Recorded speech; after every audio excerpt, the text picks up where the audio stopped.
Assalamualaikum warahmatullahi wabarakatuh. Selamat malam rekan-rekan kami semua. Kami dari kelompok 4 akan mempresentasikan tentang materi manajemen risiko. Saya sendiri terdiri atas saya Yusuf Kefas, MA 18335 di sebelah saya. Saya Hendrik Herianto dulu, MA 18336 di sebelah saya ada. Dan saya sendiri bernama RM Danis Ismail, MA 18355 dan sebelah saya. Nama saya Muhammad Anggara, MA 182022 dari sebelah saya. Nama saya Aditya Wijaya, MA 181016. Kami akan mempresentasikan tentang manajemen risiko. Pengertian manajemen risiko. Risiko merupakan bagian tak terpisahkan dari kehidupan manusia. Ada pepatah mengatakan, tak ada hidup tanpa risiko.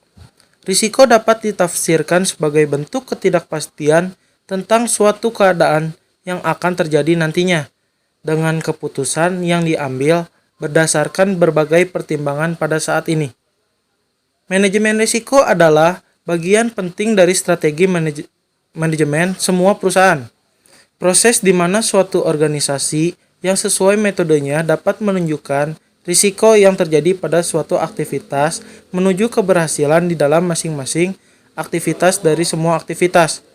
Fokus dari manajemen risiko yang baik adalah identifikasi dan cara mengatasi risiko. Macam-macam risiko dalam sektor produksi.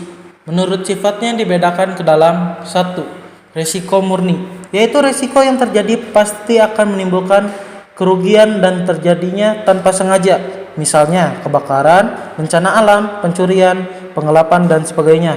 Kedua, risiko spekulatif, yaitu risiko yang sengaja ditimbulkan oleh yang bersangkutan agar memberikan keuntungan bagi pihak tertentu, misalnya utang piutang, perdagangan jangka, dan sebagainya.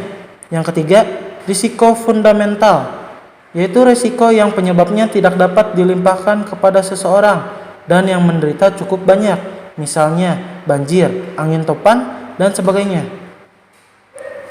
Menurut sumber atau penyebab timbulnya, risiko dibagi menjadi 2. Yang pertama, risiko intern.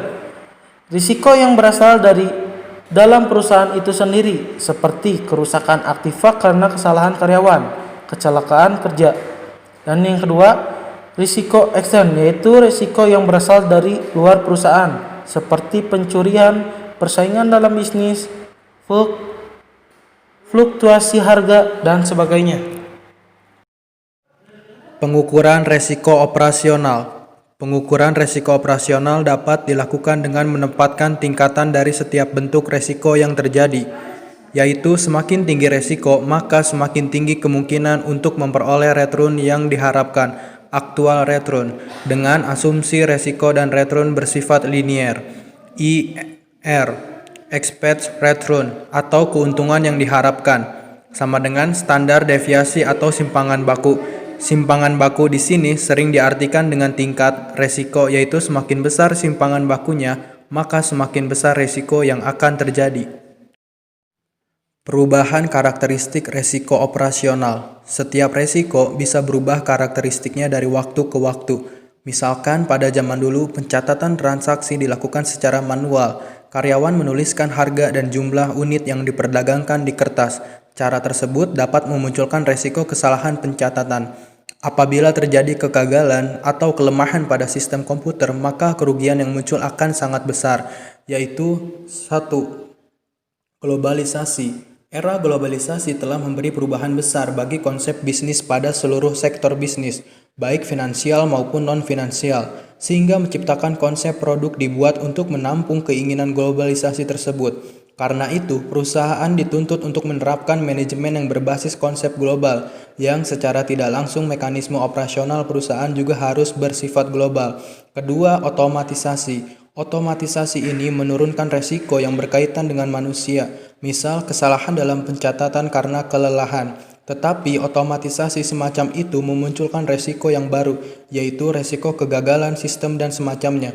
Resiko ini cenderung lebih sulit untuk dideteksi dan jika terjadi maka perusahaan akan mengalami kerugian yang signifikan. Ketiga, terlalu mengandalkan teknologi. Apabila terlalu mengandalkan teknologi, maka akan ada resiko baru yang akan dialami. Walaupun dengan menggunakan teknologi memudahkan dalam membantu proses bisnis yang akan lebih cepat. Outsourcing. Keempat, outsourcing. Outsourcing merupakan tren bisnis akhir-akhir ini. Outsourcing berarti menggunakan jasa pihak luar untuk mengerjakan sebagian dari pekerjaan perusahaan. Outsourcing dilakukan dengan pertimbangan efisiensi, bisa menurunkan biaya. Jika melakukan pekerjaan sendiri karena sesuatu hal, misalkan keahlian yang tidak ada atau skala ekonomi yang kurang, bagi perusahaan akan lebih menguntungkan jika menggunakan jasa dari pihak luar untuk pekerjaan tertentu. Kelima, perubahan budaya masyarakat. Masyarakat semakin lama semakin pandai, semakin sadar akan hak dan kewajibannya. Kesadaran tersebut cenderung meningkatkan resiko litigasi, di mana masyarakat akan berusaha menuntut apabila merasa dirugikan. Perubahan budaya masyarakat bisa meningkatkan resiko gugatan hukum. Biaya untuk risiko operasional. Untuk mengatasi risiko operasional, suatu perusahaan harus membuat analisa mencakup. Pertama, menghitung dan memetakan bentuk risiko yang sedang dan akan dihadapi. Yang kedua, memperhitung biaya yang harus dialokasikan menyangkut pengelolaan risiko. Yang ketiga, memutuskan pembentukan mekanisme seperti apa yang layak diterapkan untuk mengelola risiko. Yang keempat, memutuskan dari mana sumber dana yang dapat dialokasikan untuk mendukung penyelesaian operasionalis ini. Pengertian just in time. Menurut Henry Shimamura dalam bukunya Akuntansi Manajemen, just in time adalah suatu keseluruhan filosofi operasi manajemen di mana segenap sumber daya, termasuk bahan baku dan suku cadang, personalia, dan fasilitas dipakai sebatas dibutuhkan. Tujuannya adalah untuk mengangkat produktivitas dan mengurangi pemborosan. Just in time didasarkan pada konsep arus produksi yang berkelanjutan dan mensyaratkan setiap bagian proses produksi bekerja sama dengan komponen-komponen lainnya. Konsep just in time adalah suatu konsep di mana bahan baku yang digunakan untuk aktivitas produksi didatangkan dari pemasok atau supplier tepat pada waktu bahan itu dibutuhkan oleh proses produksi, sehingga akan sangat menghemat bahkan meniadakan biaya persediaan barang atau penyimpanan barang atau stocking cost. Berikut ini strategi dalam risiko pengadaan barang dan jasa. Yang pertama, berhubungan dengan anggaran pemerintah dalam sebuah kerjasama pengadaan barang dan jasa sangat rentan dengan aspek KKN.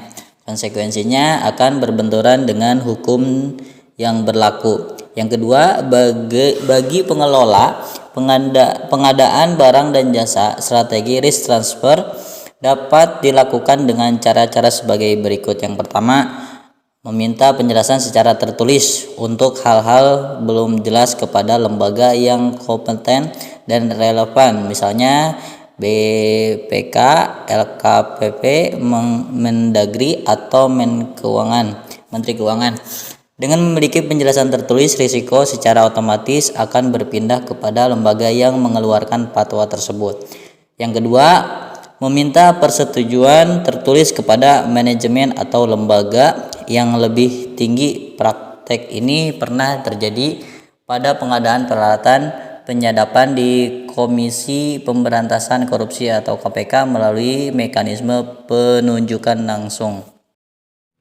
Resiko pengadaan dalam opini mendefinisikan barang dan jasa. Kuantitas, kualitas, waktu, tempat, dan harga akan menentukan seberapa kompleks proses yang harus dilakukan dalam mendapatkan barang dan jasa. Skala kompleksitas menilai barang atau jasa tentu lebih sederhana dibanding menilai penyediaan. Mengkompetisikan banyak penyedia yang mampu menyediakan barang adalah cara yang tepat. Dalam Peraturan Presiden Nomor 70 Tahun 2012 tentang pengadaan barang atau jasa pemerintah, dikenal beberapa metode pemilihan pada penyedia barang atau jasa, pengadaan barang, jasa lainnya, dan pekerjaan konstruksi. Terdapat beberapa metode, yakni pelelangan umum, pelelangan terbatas, pemilihan langsung, penunjukan langsung, dan pengadaan langsung. Untuk pengadaan jasa konsultan, terdapat beberapa metode, yakni seleksi umum, seleksi sederhana, penunjukan langsung, pengadaan langsung, dan sayembara. Penutup, kesimpulan dan saran. Dari penjelasan di atas, dapat disimpulkan bahwa manajemen risiko adalah suatu proses mengidentifikasi, mengukur risiko, serta membentuk strategi untuk mengelolanya melalui sumber daya. Manajemen risiko adalah bagian penting dari strategi manajemen semua wirausaha.